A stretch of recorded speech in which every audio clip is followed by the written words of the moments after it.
Hello दोस्तों, अपन पढ़ रहे हैं शाम के क्लास के रूप में जो इंडियन ज्योग्राफी प्रारंभ किया था हमने। भारत का भूगोल,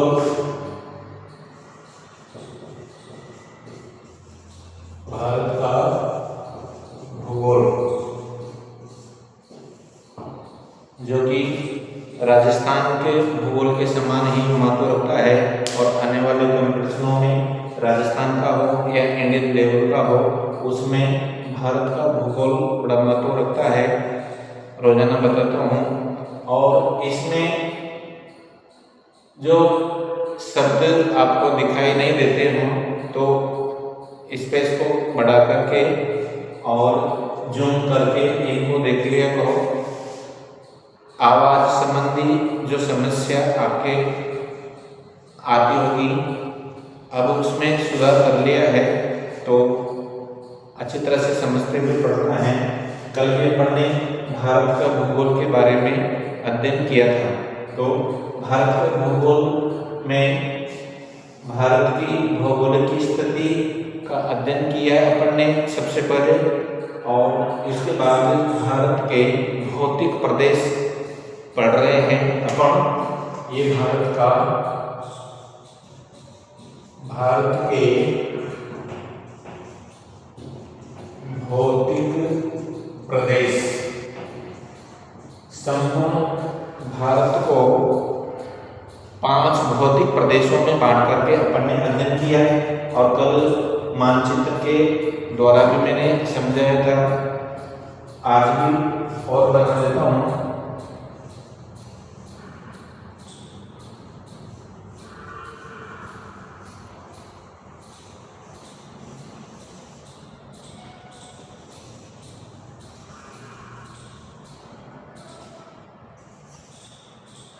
इस प्रकार से जैसे ये भारत का भूगोल, भारत का मानचित्र है और ये हिमालय प्रदेश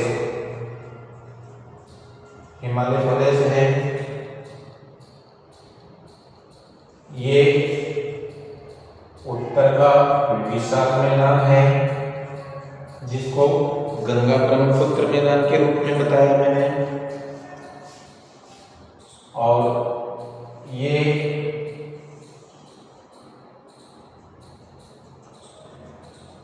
दक्षिण का प्रायद्वीपीय पठार है और ये जो तटीय भाग है इसको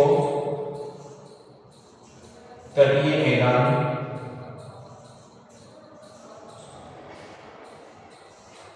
मैदान के रूप में जाना जाता है। तो भौतिक प्रदेशों को 5 भागों में बांट करके अध्ययन किया। सबसे पहले अपन पढ़ेंगे हिमालय प्रदेश। तो हिमालय प्रदेश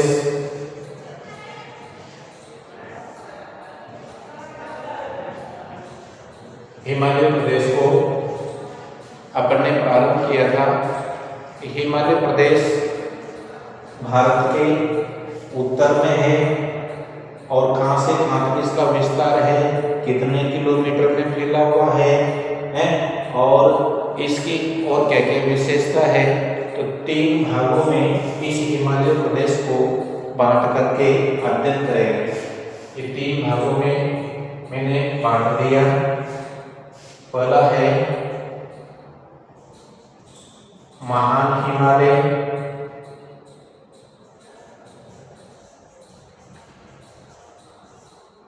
दूसरा है लघु हिमालय और तीसरा है शिवालिका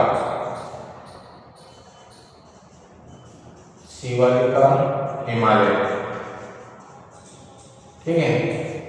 तो भौतिक प्रदेशों में हिमालय प्रदेश जो भारत के उत्तर में है और इसकी रचना के बारे में कल अपन ने अध्ययन कर लिया था कि ये एक तरह से 33 भूसन्नति से इसकी रचना मानी जाती है।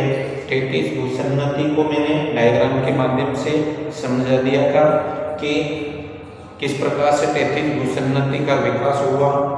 ठीक है, इस प्रकार से महान हिमालय के बारे में अपन अध्ययन करेंगे। महान हिमालय की क्या क्या विशेषता है, ये इसकी समुद्र तल से ऊंचाई,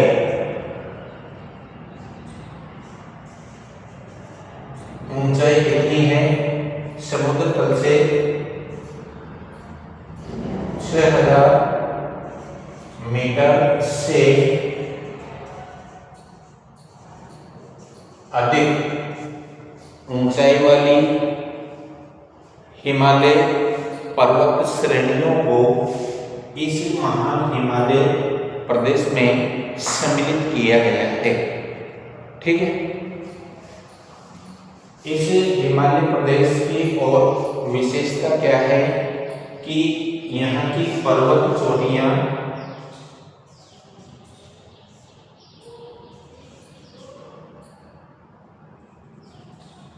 हमेशा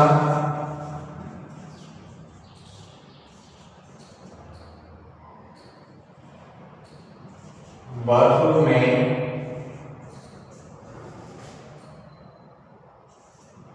ढकी रहती है, बर्फ में ढकी रहती है। तो देखो आप, जैसे माउंट एवरेस्ट है, माउंट एवरेस्ट इसी महान हिमालय की सबसे ऊंची चोटी है, जो कि विश्व की सबसे ऊंची चोटी के नाम से भी जानी जाती है। और ये इसकी जो लोकेशन है, इसकी जो भौगोलिक स्थिति है, वह नेपाल प्रदेश में पड़ती है। इसलिए कभी आपके सामने क्वेश्चन आ जाए कि भारत की सबसे ऊंची चोटी कौन सी है, कौन से, इसको बताते हैं माउंट एवरेस्ट को, ये गलत है। ठीक है, तो इस प्रकार से अध्ययन करना है कि ये महान हिमालय की पर्वत जो चोटियां हैं वह हमेशा बर्फ से ढकी हुई रहती है। क्या कारण है कि इसकी समुद्र तल से ऊंचाई अधिक होने के कारण हमेशा बर्फ से ढकी हुई रहती है। क्या ऊंचाई वाले क्षेत्र हमेशा इस प्रकार से बर्फ से ढके हुए रहते हैं? इसका भी क्या कारण है? तो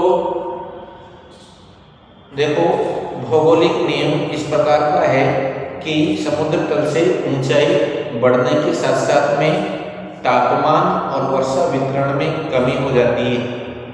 इस बात को नोट कर लो, ये लिख देता हूँ नोट लगा के। समुद्र तल से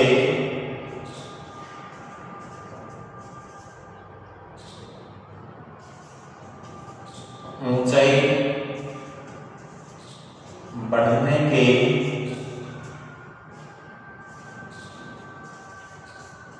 साथ साथ तापमान व वर्षा में कमी हो जाती है।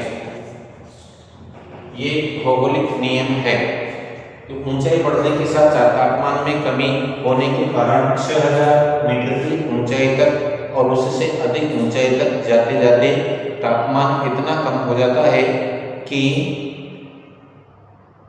वहाँ की जो धरातल है वह हमेशा बर्फ से ढकी हुई रहती है तापमान की कमी के कारण। क्योंकि तापमान का मुख्य स्रोत तो सूर्य का प्रकाश है और सूर्य का प्रकाश सूर्य से धरातल पर आते वक्त वायुमंडल को गर्म नहीं करता है, सीधा धरातल पर आता है और फिर धरातल से टकराकर विकिरणों के रूप में ऊपर की ओर उठते समय, विकिरणों के रूप में ऊपर की ओर उठते समय तापमान ग्रहण करता है। तो वायुमंडल का सबसे अधिक तापमान धरातल के समीप रहता है, ये ध्यान रखना। और जो जो ऊंचाई बढ़ती जाती है वैसे वैसे तापमान में कमी होती जाती है। और यहाँ तक 6000 मीटर की ऊंचाई तक आते आते तो तापमान इतना कम हो जाता है कि 0 डिग्री से भी कम। इसलिए महान हिमालय की अधिक ऊंचाई वाली पर्वत चोटियां हमेशा बर्फ से ढकी हुई रहती है। इसका कारण भी मैंने बता दिया, इसको नोट कर लेना आप कि अधिक ऊंचाई वाली पर्वत चोटियां हमेशा बर्फ से ढकी हुई क्यों रहती हैं। तो महान हिमालय में भी इसी प्रकार से अधिक ऊंची चोटियां हमेशा बर्फ से ढकी हुई रहती है। और इसकी क्या विशेषता है, इसको हिमाद्री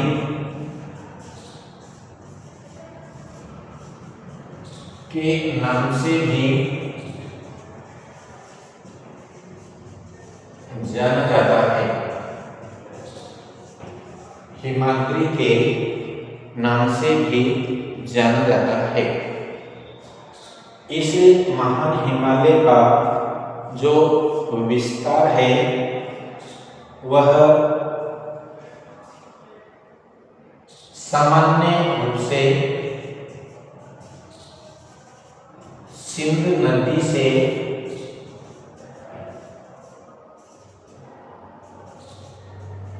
ब्रह्मपुत्र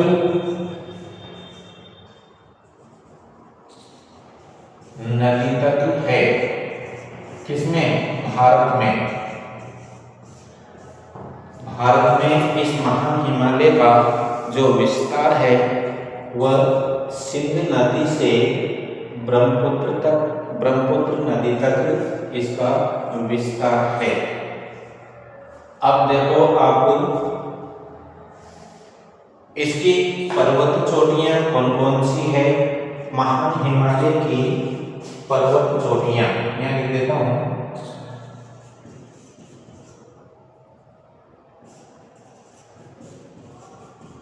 हिमालय की पर्वत चोटियां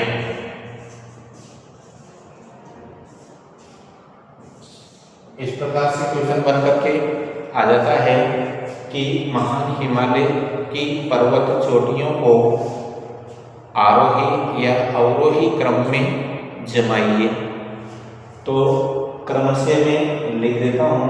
सबसे पहले माउंट एवरेस्ट, सबसे पहले माउंट एवरेस्ट है। तो 1 नंबर पर माउंट एवरेस्ट, इसकी ऊंचाई कितनी है? 8,848 मीटर। वर्तमान में सर्वे करने पर 2018 में इसका सर्वे किया गया। भाई इस प्रकार से सर्वे किया ना कि हिमालय प्रदेश तो वर्तमान में भी परिवर्तनशील है, इसकी ऊंचाई में वृद्धि होती जा रही है। तो इसका सर्वे किया गया तो इस माउंट एवरेस्ट की ऊंचाई में परिवर्तन मिला। कितना? यह लिख दो 8,848.32 मीटर,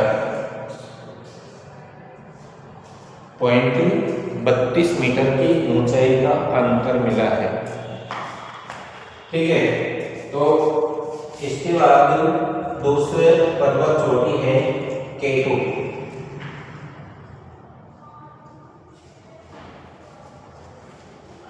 K2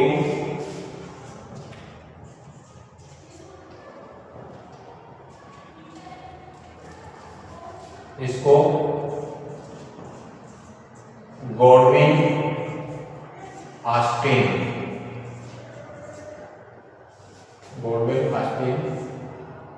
और इसकी ऊंचाई है 8,611 मीटर। 8,611 मीटर K2 है। और इसके नीचे लिख लो, ये भारत की सबसे ऊंची पर्वत चोटी है।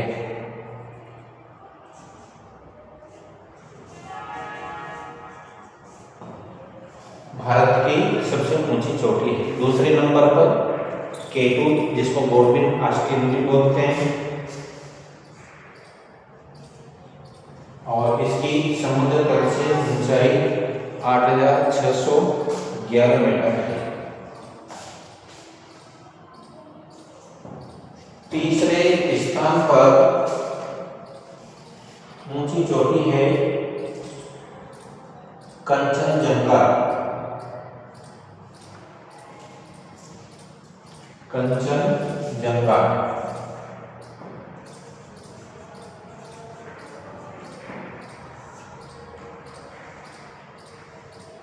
इसकी समुद्र तल से ऊंचाई है 8598 मीटर। समुद्र तल से इसकी ऊंचाई है 8598 मीटर कंचनजंगा की। और अगली जो है कंचनजंगा मकालू धौलागिरी।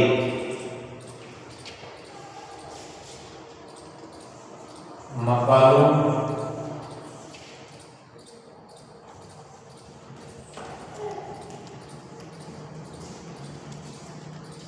धौलागिरी, मकालू धौलागिरी, नंगा पर्वत, अन्नपूर्णा,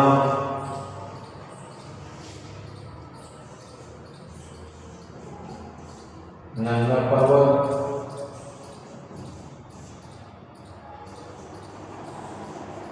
अन्नपूर्णा और नंदा देवी। नंदा देवी ये पर्वत चोटियां हैं।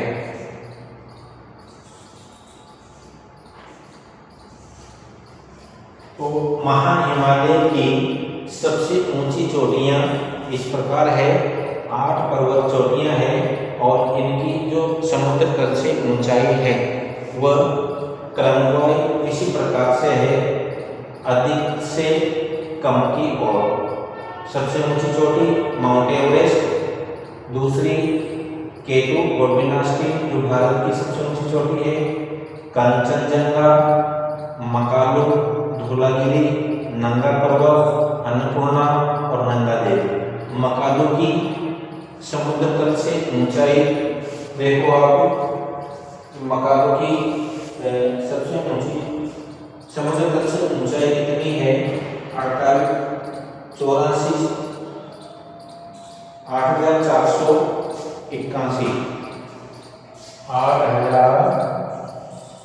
8481 मीटर। धौलागिरी की देखो आप, धौलागिरी की जो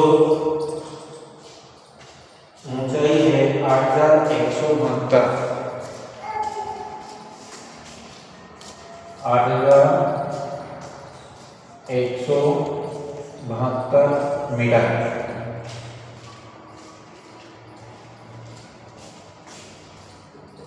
नंगा पर्वत की ऊंचाई, नंगा पर्वत की ऊंचाई है 8126 मीटर है।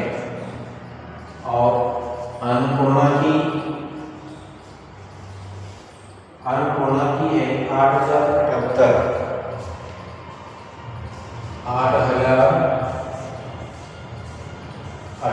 मीटर। और नंदा देवी की ऊंचाई है 7860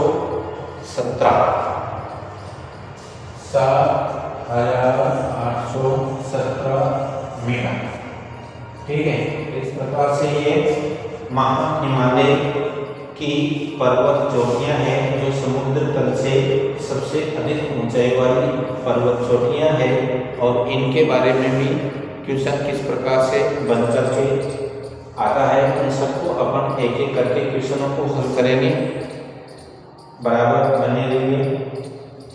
और दूसरी विशेषता बताता हूँ भारत की, कि भारत को प्रायद्वीपीय भारत के रूप में जाना जाता है। यहाँ लिख देता हूँ,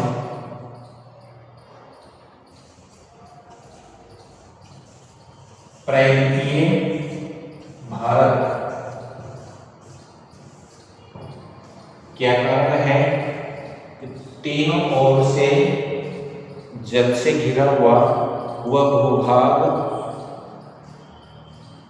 जिसे प्रायद्वीप के रूप में जाना जाता है। ये तीनों ओर से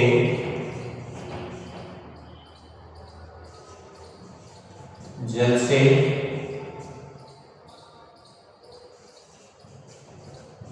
घिरा हुआ भूभाग है, इसलिए इसको प्रायद्वीपीय भारत के रूप में जाना जाता है। अब देखो इसकी भौगोलिक स्थिति के बारे में, इसके पश्चिम में अरब सागर, दक्षिण में हिंद महासागर और पूर्व में बंगाल की खाड़ी। तो तीनों ओर से जल से घिरा हुआ भूभाग है, इसलिए प्रायद्वीप भारत की संज्ञा दी गई है। इसी के समान दो शब्द और है, जैसे द्वीप और महाद्वीप। प्रायद्वीप, द्वीप और महाद्वीप।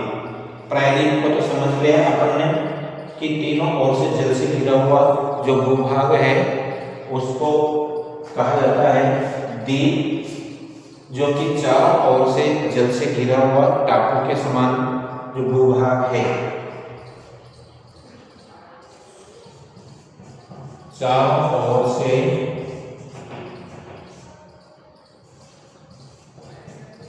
जल से घिरा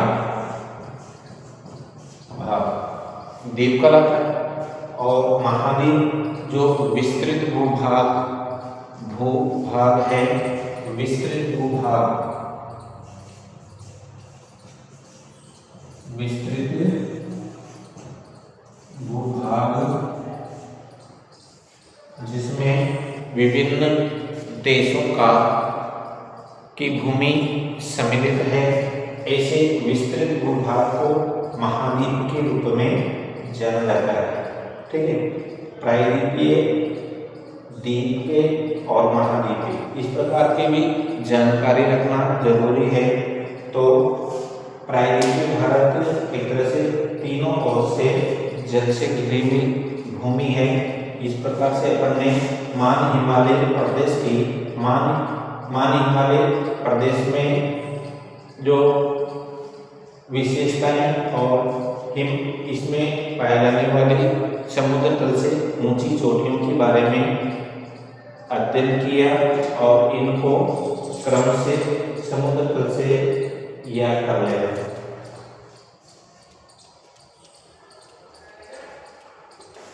इसके बाद लघु हिमालय है। लघु हिमालय इससे मान हिमालय के दक्षिण में है, तो इसकी समुद्र तल से ऊंचाई कम है। तो समुद्र तल से ऊंचाई के आधार पर इसका वर्गीकरण किया है, इसका हिमालय प्रदेश का।